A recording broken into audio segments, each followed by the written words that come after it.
because one of the big promises Jesus made was he was going to come back and rule over the Messianic. See, they were all saying, you're the Christ. Now, Christ to us is just a word, Christ. Actually, that word is Mashiach, Messiah. Christos means the anointed Messiah, the promised one. Jesus said, I'm the promised one. And they all knew what the promise was, that he was going to reign as Messiah over this kingdom that was going to overspread the whole earth. And so look at verse 28. And Jesus said to them, assuredly, I say to you, in the regeneration. What's the regeneration? Well, that's a complicated word. It's only 2 times in the New Testament. It talks about the regeneration that we have by the Spirit of God, the washing of regeneration, that concept of salvation. The other meaning for it is right here. It's not when we get saved, it's when God regenerates the kingdoms of this world. That actually, regeneration is made up of 2 words. Genesis, we get Genesis from it, beginning, and pollen, which means again. So it's again a Genesis. It's again a beginning. Again, a new start. When God restarts humanity, what is that? That's when he comes to rule. He tells us about it. I don't have time to read every verse, but he said, I'm going to separate the sheep from the goats. I'm going to send the goats out, and the sheep are going to come into my kingdom, and they're going to populate this kingdom. But it's not in heaven. It's on earth. 1/5 of the Bible describes it as right here on earth. And that Jesus is going to actually be ruling out of Jerusalem over the whole earth, and there's going to be no rebels. Satan's going to be, and his demons are going to be in captivity, and there's going to be no poisonous animals, no carnivorous animals, no poisonous insects. I mean, the United Nations believes it. They have it in, if you go to New York City today and look at the UN building, it says the lion will lay down by the lamb. Wow, they believe that much of the Bible at least. And it says, and they'll beat their swords into plowshares. That's right out of Isaiah, talking about the millennium, the Messianic earthly rule of Christ. So look what he says. In that regeneration, when I do everything I promised as a Messiah, the Son of Man sits on the throne of his glory.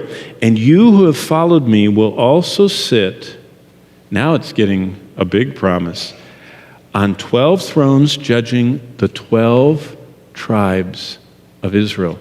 There was a whole movement, what was his name? Herbert W. Armstrong, British Israelitism. He talks about the 12 tribes and they're lost.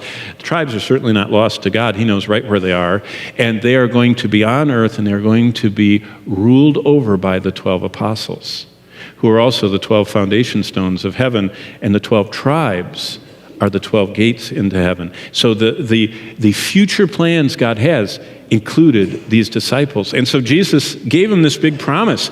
So in Matthew 26, Jesus ended communion with the words, my Father's kingdom. In Matthew 19:28, he talks about his Father's kingdom. It's going to be them literally sitting in seats of authority, helping him do something on earth. That 1/5 of the Bible, 1 out of every 5 verses, talks about this. I mean, if you take the kingdom stuff out of the Bible, it'll fall apart because it's so much. It's everywhere. It just fills from cover to cover.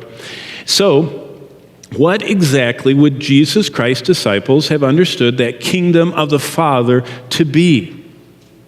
Well, the answer to that is Jesus had already explained that kingdom. Now, let me do a little visual.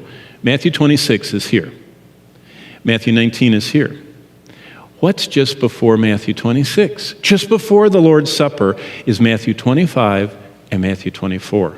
In fact, let's turn there. I want to show you what just before the Lord's Supper, what Jesus had told them was going to be the inauguration of his coming to rule his Father's kingdom. Jesus Christ is coming back. He is coming back, the second coming, not his coming for the church that Revelation talks about, where he takes us out of this world so he can begin doing all this stuff with Israel. He's not referring to that coming. He's referring to his coming where every eye will see him in the clouds, and everybody will mourn and wail and hide and try and burrow into the ground, and where all the earth will be just terrified of his coming. That's the second coming.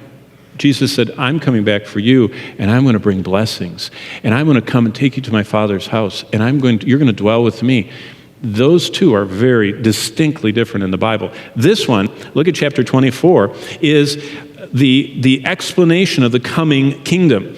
Written down for us in Matthew 24 and 25 was what Jesus Christ said and taught, and we can trace exactly what the disciples would have thought his Father's kingdom was, because he tells them.